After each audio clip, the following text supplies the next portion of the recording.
सुप्रभात बच्चों, हिंदी कक्षा में आप सबका स्वागत है। आज दिन है शुक्रवार, तिथि 1/10/2021। आप सब अपनी व्याकरण लतिका 3 पुस्तक निकालिए। आज हम पाठ 8 करना या होना क्रिया पृष्ठ 32 से 33 पाठ को ध्यानपूर्वक पढ़िए और प्रश्नों के उत्तर किताब में लिखिए। तो बच्चों, आप लोग पृष्ठ नंबर 32 निकालिए। आज हम क्रिया पढ़ने जा रहे हैं। क्रिया किसे कहते हैं बच्चों? खेलना, खाना, पढ़ना, कूदना और नाचना। यहाँ पर देखो, यहाँ पर कुछ बच्चे वहाँ उनका चित्र दिया गया है जिसमें वो तरह तरह के काम कर रहे हैं। तो ये जो काम हो रहा है इसी को हम क्रिया कहते हैं। इस चित्र में सभी कुछ ना कुछ कर रहे हैं: खेलना, कूदना, खाना, पढ़ना, नाचना।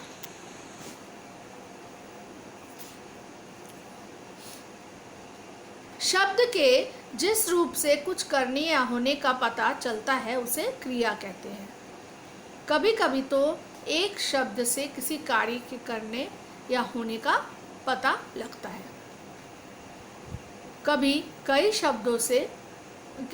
शब्दों के समूह से किसी कार्य के करने या होने का पता चलता है। जैसे तो हमने यहाँ क्या पढ़ा कि शब्द के जिस रूप से हमें पता चले कि वहाँ कुछ काम हो रहा है, कुछ करने या होने का पता चलता है, तो उसे हम क्या कहेंगे? क्रिया। उन शब्दों को क्रिया शब्द कहेंगे। जैसे नाचना, खेलना, कूदना, गाना।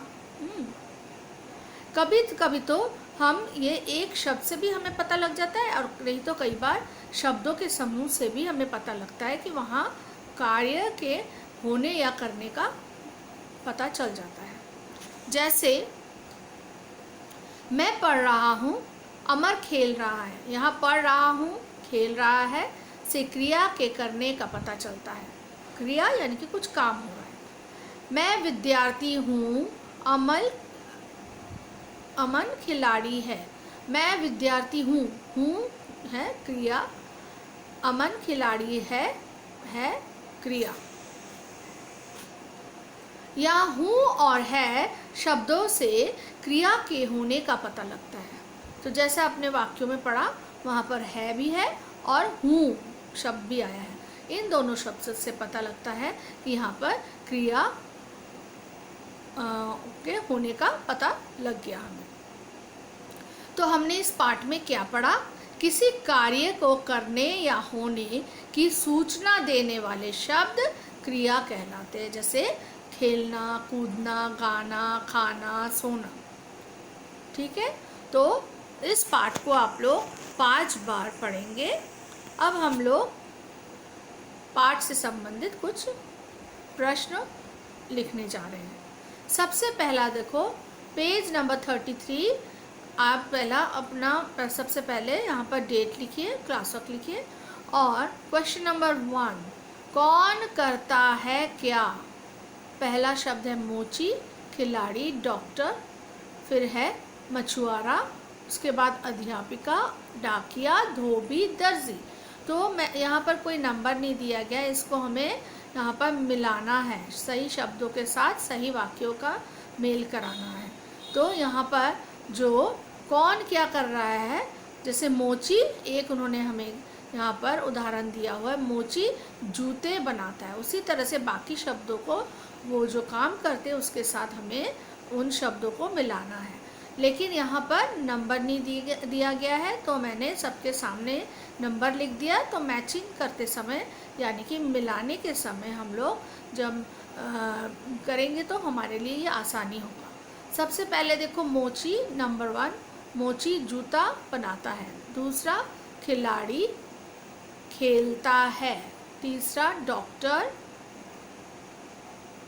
इलाज करता है। चौथा, मछुआरा मछली पकड़ता है। अब दाएं तरफ आ जाओ, लाइन के दाएं तरफ। अध्यापिका पढ़ाती है। नंबर 6 है डाकिया डाक बांटता है। नंबर 7 धोबी कपड़े धोता है। नंबर 8 दर्जी कपड़े सिलता है। तो इस तरह से हमने सभी शब्दों को उनके काम के साथ, जो वो काम करते हैं उन लोगों को उनके काम के साथ हमने मिलाया। और ये आप लोग जब भी मैचिंग करोगे या मिलान करोगे तो आप लोग हमेशा नंबर जो है उसी का प्रयोग करोगे, कोई भी लाइन खींच के नहीं करेगा। अगला प्रश्न देखो, यहाँ कुछ चित्र दिए गए। प्रश्न 2, चित्र देखकर 2-2 वाक्य बनाएं। तो बच्चों यहाँ पर कुछ चित्र दिए गए हैं, 3 चित्र हैं और तीनों के सामने इस चित्र को देखते हुए आपको 2-2 वाक्य लिखना है। पहला देखो, 2 लड़के दौड़ रहे हैं। तो पहला वाक्य हमने क्या बनाया, लड़के दौड़ रहे हैं। ख, उन्होंने दौड़ में भाग लिया। भाग लेना यानी कि प्रतियोगिता में हिस्सा लेना। दूसरा चित्र देखो, यहाँ पर एक बच्चा झूले में झूल रहा है। तो इससे क्या वाक्य बनेगा, बच्चा झूला झूल रहा है। पहला वाक्य है बच्चा झूला झूल रहा है। ख, वह बहुत खुश है। अब आप लोग जब झूला झूलते हो या खेलते हो, खुश होते हो ना, तो ये बच्चा भी बहुत खुश है। तीसरा चित्र देखो, यहाँ पर एक लड़का सो रहा है। तो हमने पहला वाक्य क्या लिखा, लड़का सो रहा है।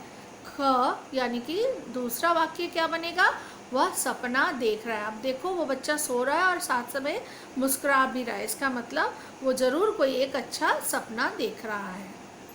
तो इस तरह से हमने चित्र को देखकर ये वाक्य लिखा है।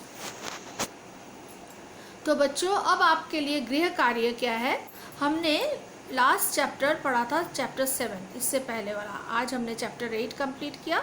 चैप्टर 7 से हमने एक प्रश्न नहीं किया था, वो आज मैंने आपको होमवर्क में दिया है। तो उसके लिए आप पृष्ठ नंबर 30 पर जाएंगे। वहाँ देखिएगा कुछ चित्र दिए गए हैं और इन चित्रों को देखकर आपको उनके बारे में 2-2 विशेषण शब्द लिखने हैं। तो इन चित्रों के बारे में सोचकर 2-2 विशेषण लिखें। प्रश्न ये है। तो पहला देखो, उन्होंने हमें करके दिया है पेड़, कैसा है, हरा, और क्या है, घना। सफ़ेद, मैंने चांद दिखाया है उसको लिखा है सफ़ेद। उसके बाद चांद कैसा है, आधा, उसका आकार है आधा। अब देखो अगला चित्र है सूरज। सूरज का रंग कैसा है, पीला, और आकार कैसा है, गोल। अब चौथा जो है चित्र, उसमें है बादल। बादल देखो कैसे घने बादल बोलते हैं ना, काफ़ी काले घने बादल। तो घना और काला, रंग कैसा है बादलों का, काला। दूसरा चित्र है पहाड़, यहाँ पर दिखाया गया है। तो मैंने पहाड़ का रंग क्या लिखा, भूरा। हिंदी में ब्राउन को भूरा कहते हैं। और पहाड़ कैसे होते हैं, बहुत बड़े, विशाल, ऊंचा, ठीक है। उसके बाद है फूल। कौन से फूल हैं बच्चों, ये कमल का फूल है, ठीक है। तो कमल का फूल कैसे है, देखने में बहुत सुंदर है, तो हमने सुंदर लिखा। और रंग कैसा है, गुलाबी। तो कमल के फूल गुलाबी रंग के हैं। तो बच्चों आज हम नहीं करेंगे, इन सब प्रश्नों को आप अच्छे से याद करिएगा। तब तक के लिए हम अगले कक्षा में फिर जब मिलेंगे तो तब आगे का पाठ पढ़ेंगे। धन्यवाद बच्चों।